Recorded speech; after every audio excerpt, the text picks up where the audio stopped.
હકીકત એ છે કે રોડ ઉપર નીકળતા પણ હવે તો બીક લાગે સાહેબ. ઘરનું કોઈ સભ્ય હોય ને રોડ ઉપર નીકળ્યું હોય, ક્યાંક ગયું હોય, કદાચ પત્ની બાળકોને લેવા ગઈ હોય, પતિ ઓફિસ ગયો હોય, તો એ પાછો આવશે કે કેમ, એ સહી સલામત પહોંચ્યો છે કે કેમ, એ ચિંતા સતત થતી હોય છે. ને જો આપને પણ આવો અનુભવ થયો છે, અથવા તો કોઈ રફતારના રાક્ષસને આપે પણ આ રીતે બેનકાબ કર્યો છે, અથવા તો આપના વિસ્તાર, આપના ઘરમાં, અથવા તો આપની આસપાસ ઘરની ક્યાંય પણ આવો કોઈ દાખલો છે, અથવા આવો કોઈ રફતારનો રાક્ષસ આંટાફેરા કરે છે, હેરાન પરેશાન કરે છે, લોકોના જીવ પર જોખમ તોડે છે, અને આપ પણ આક્રોશિત છો, તો સાંજે 6 વાગે જોડાઓ અમારી સાથે સંદેશ ન્યૂઝ પર હલ્લા બોલમાં.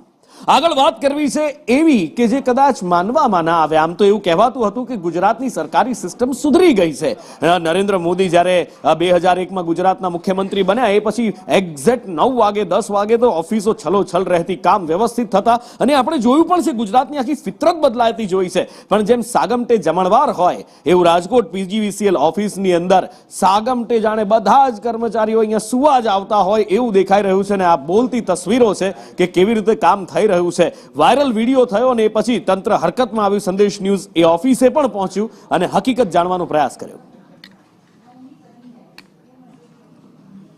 વધુ માહિતી સાથે મયુર સોની મારી સાથે જોડાયા છે.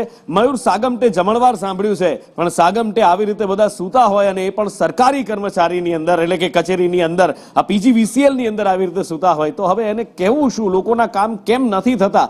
વારંવાર વીજળી જતી રહે તો કોઈ સાંભળતું કેમ નથી? એનું આ બોલતું ઉદાહરણ છે.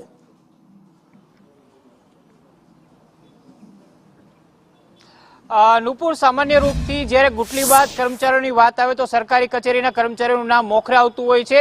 એટલું જ નહીં, પરંતુ ક્યારેક ક્યારેક ઝપકી પણ લઈ લેતા હોય છે, ને લંચ બ્રેક અથવા તો અન્ય કોઈ કારણ ધરીને તેઓ ઓફિસની બહાર જતા હોય છે. પરંતુ કદાચ પહેલી વખત આવો કિસ્સો સામે આવ્યો છે કે એક સાથે તમામ કર્મચારીઓ છે, એમની સામે કોમ્પ્યુટર ચાલુ છે, એમની સામે આખી સિસ્ટમ ચાલુ છે, અને બધા જ લોકો છે એ સૂઈ રહ્યા છે.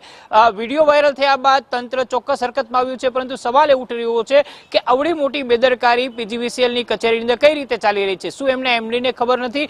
શું એમને ડેપ્યુટીને ખબર નથી? કે પછી એમની ઉપર જે અધિકારીઓ છે એમને ખબર નથી? આ વિડીયો વાયરલ થયો છે, અને વિડીયો વાયરલ થયા બાદ હવે સામે આવ્યું છે કે લોકોની ફરિયાદ સાંભળવાને બદલે જે કોલ સેન્ટરના ફોન હોય છે એ અલગ અલગ કર્મચારીઓ નીચે મૂકી દેતા હોય છે. લોકોને એમ લાગે છે કે આ ફોન બિઝી હોય છે, તેમની ફરિયાદો સાંભળવા નથી મળતી. ખાસ કરીને ચોમાસાની સિઝન હોય કે પછી તહેવારની સિઝન હોય ત્યારે કોલ સેન્ટરના કોલ કોઈ ક્યારેય પણ કોઈ ફરિયાદીને લાગતા નથી, અને એમની હંમેશા ફરિયાદ હોય છે કે પીજીવીસીએલ નું તંત્ર છે ક્યારેય સાંભળતું નથી. પરંતુ બોલતો પુરાવો સામે આવ્યો છે કે શું કામ સાંભળતું નથી. આ બાબતે પીજીવીસીએલ ના એમડી અને અન્ય અધિકારીઓ છે, સરકાર છે, તેમને સંજ્ઞાન લેવું જોઈએ કે કોલ સેન્ટરની અંદર કામ કરનાર આવા લોકો છે તેમને કઈ રીતે સબક શીખવવું જોઈએ, સાથે જ સીસીટીવી થી તેનું મોનિટરિંગ પણ થવું જોઈએ.